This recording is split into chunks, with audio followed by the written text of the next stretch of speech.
Waalaikumsalam. Coba berdiri semua, nyanyi kita.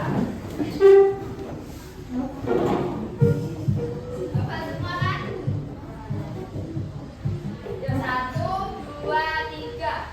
Garuda Pancasila, akulah pendukungmu, patriot proklamasi, sedia berkorban untukmu. Pancasila dasar negara, rakyat adil makmur sentosa, pribadi bangsaku. Ayo maju, maju, ayo maju, maju, ayo maju, maju. Nah, bisa duduk.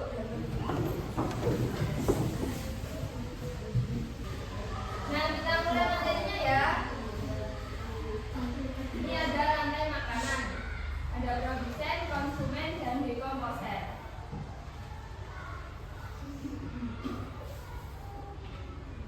Nah, tujuan pembelajaran hari ini yaitu yang pertama, peserta didik mampu menyebutkan pengertian rantai makanan. Yang kedua, peserta didik mampu menjelaskan komponen dalam rantai makanan. Yang ketiga, peserta didik mampu menentukan peran makhluk hidup dalam rantai makanan. Yang keempat, peserta didik mampu mengaitkan hubungan antara makhluk hidup dalam rantai makanan pada ekosistem. Kemudian yang terakhir, peserta didik mampu menciptakan diagram rantai makanan sederhana.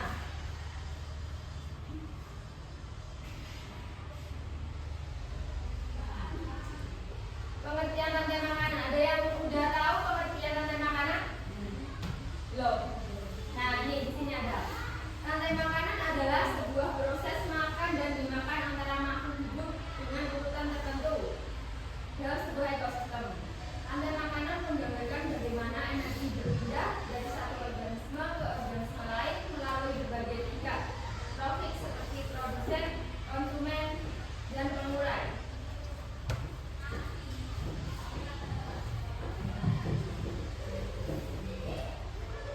Nah, di sini ada komponen rantai makanan. Ini produsennya yaitu seperti belalang, kuku, kelinci, kemudian kambing.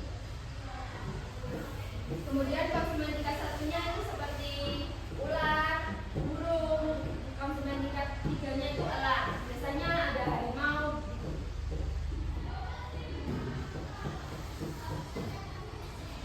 Nah, ini produsen, komponen dalam rantai makanan.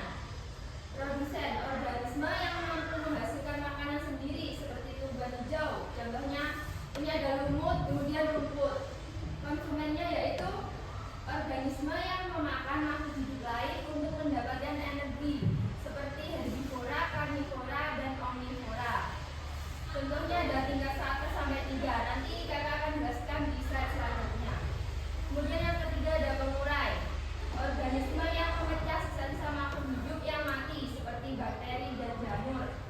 Contohnya ada jamur dan cacing tanah.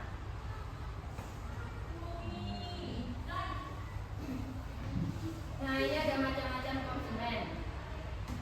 Ada 3 tingkatan. Yang pertama, konsumen tingkat 1 adalah hewan yang memakan tumbuhan. Contohnya adalah sapi, kambing, tikus, dan serangga pemakan daun lainnya. Kemudian ada konsumen tingkat 2, yaitu hewan yang memakan konsumen tingkat 1.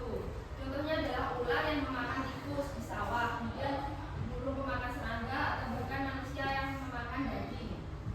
Yang ketiga ada konsumen tingkat 3, adalah hewan yang memakan konsumen tingkat 2. Contohnya adalah singa yang memakan zebra, elang yang memakan ular, atau manusia yang memakan ikan.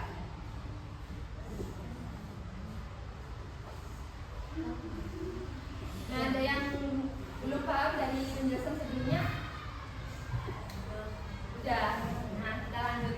Nanti kalau ada yang nggak paham bisa tanya ya. Nah, di sini ada contoh rantai makanan pendek.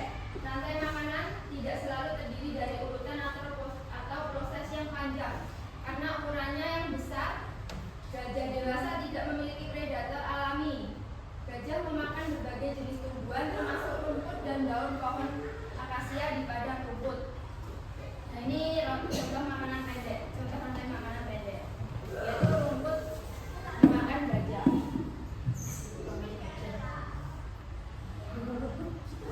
Kemudian rantai makanan di ekosistem laut. Pada ekosistem laut yang berperan sebagai produsen adalah tumbuhan yang tidak terlihat oleh mata kita. Namanya fitoplankton. Nah, di sini gambarnya bisa dilihat seperti ini. Dan jumlahnya sangat banyak di laut. Selain fitoplankton, rumput laut dan lamun juga termasuk produsen di ekosistem laut. Organisme ini hidup di permukaan air laut karena butuh sinar matahari untuk fotosintesis. Nah, di sini ada rantai makanan di ekosistem laut seperti fitoplankton, zooplankton, ikan kecil, ikan sedang, ikan besar.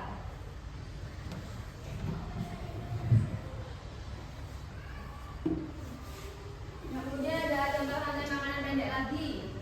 Tanaman yang sudah mati atau busuk merupakan sumber makanan bagi cacing tanah. Oleh karena itu, cacing tanah juga berperan sebagai decomposer. Di bawah ini merupakan contoh rantai makanan yang terjadi pada cacing tanah. Dan di sini ada tanaman yang mati, kemudian dimakan oleh cacing tanah. Kemudian cacing tanahnya dimakan oleh burung. Ini gambarnya di sini.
Nah, ini ada pertanyaan, ada berapa rantai makanan yang ada pada jaring-jaring makanan di atas?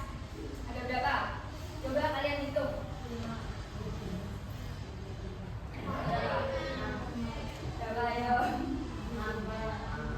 Ini kan ada 1, 2, 3, 4, 5. Nah, jika kalian perhatikan, laba-laba berperan sebagai konsumen 2 atau konsumen 3. Konsumen satunya siapa?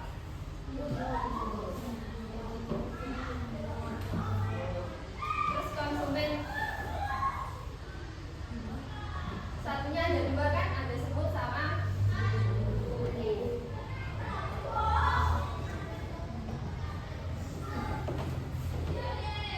Nah, ini ada video tentang kepunahan harimau.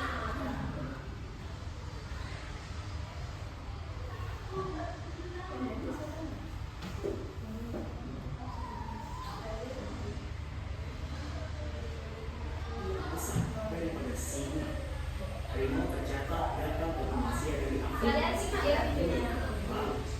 dan terdapat setidaknya 9 subspesies harimau di dunia, dan di Indonesia ada 3 subspesies. Dari 9 subspesies harimau, 3 diantaranya sudah punah.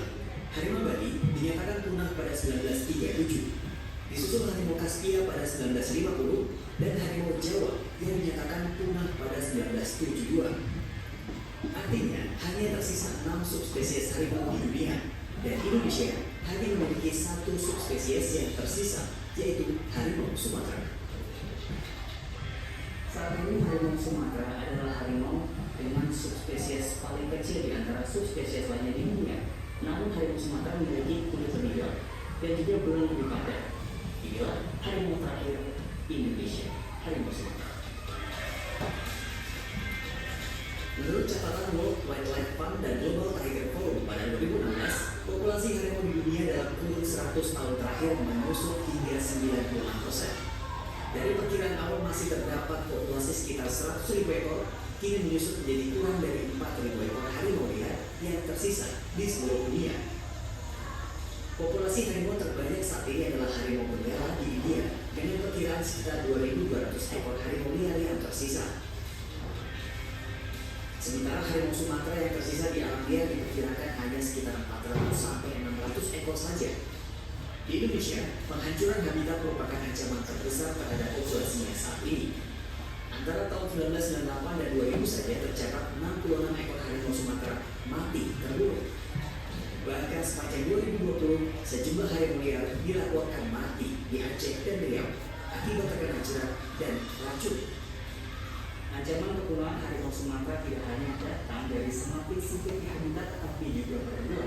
Harimau Sumatera diburu tubuhnya, kulitnya, kukunya, kumisnya, bahkan tulang-tulangnya.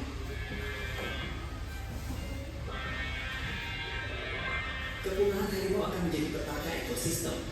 Dunia sejatinya membutuhkan harimau karena harimau adalah spesies paling di alam. Keberadaannya menjadi penjaga bagi spesies lain di wilayah atau teritorinya. Sebagai predator utama dalam rantai makanan, harimau mempertahankan populasi mangsa liar yang ada di bawah pengendaliannya, sehingga keseimbangan antara mangsa dan vegetasi yang mereka makan dapat terjaga. Tidak bisa kita bayangkan jika kelak harimau Sumatera punah. Dalam analisis sederhana tim perawat harimau di Pusat Rehabilitasi Harimau Taman Safari Indonesia, populasi babi hutan yang menjadi mangsa harimau akan meningkat tidak terkendali jika sang raja hutan punah. Kebun dan ladang petani pun terancam hama babi.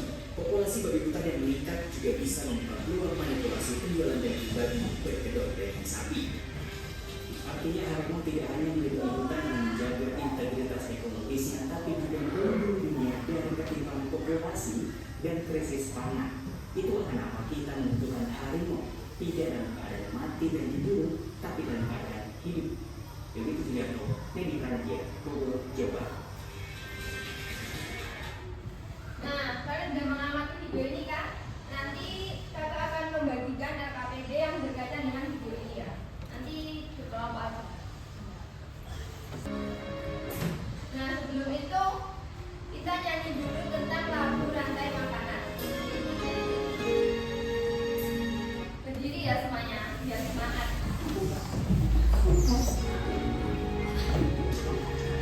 Ayo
Nah, bisa duduk.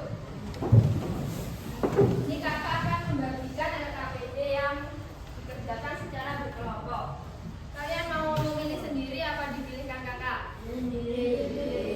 Nah, sudah. Satu kelompok ada 4.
Perhatikan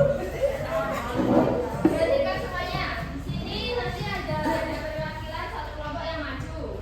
Kelompok 3 itu di bawah.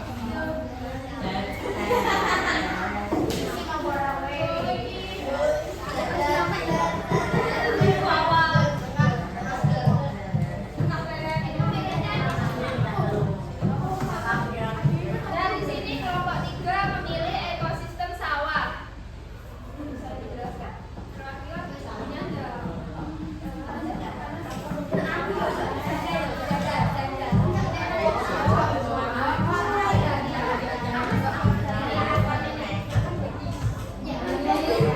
Dijelaskan semua teman-teman. Mau presentasi?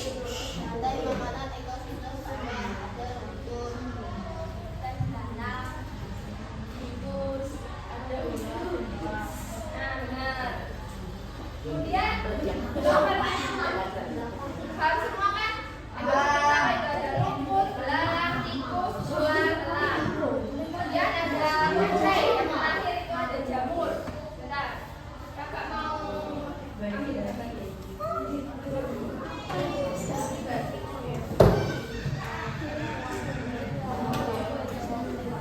Nah, ini gambar lebih jelasnya.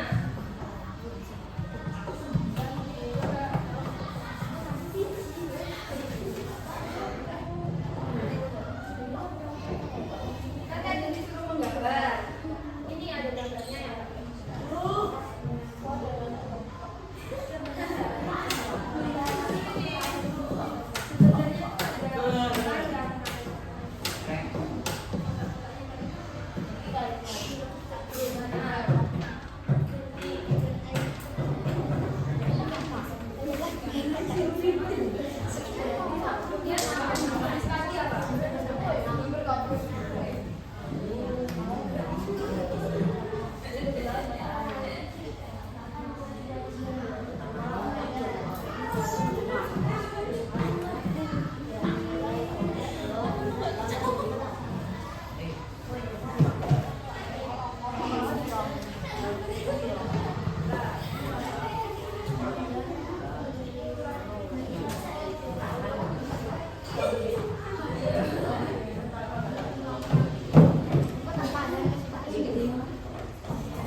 Nah, ini rantai makanan ekosistem sawah. Ini ada gambarnya jelas.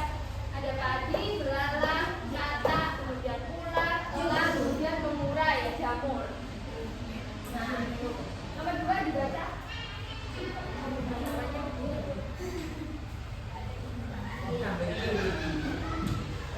Apa akibat dari kepunaan harimau Sumatera terhadap ekosistem tersebut?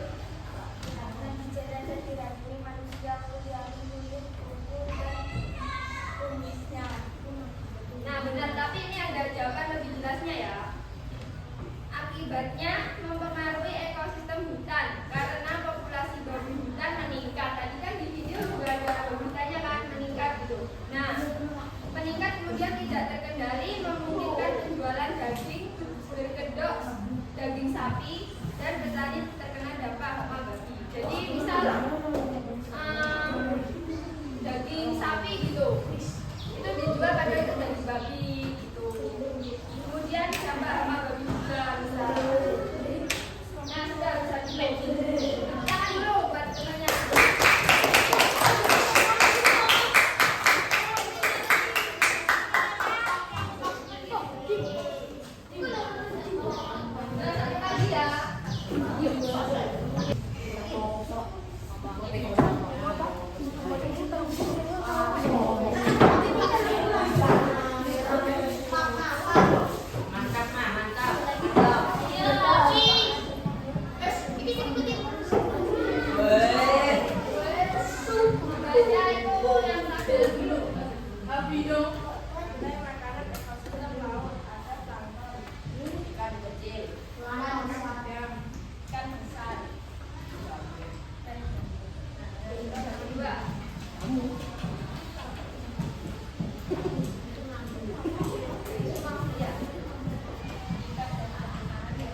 hewan yang langka, kemudian menjaga habitat yang sumatera.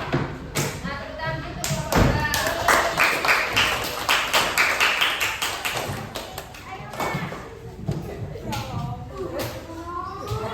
Ini individu ya.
Waalaikumsalam.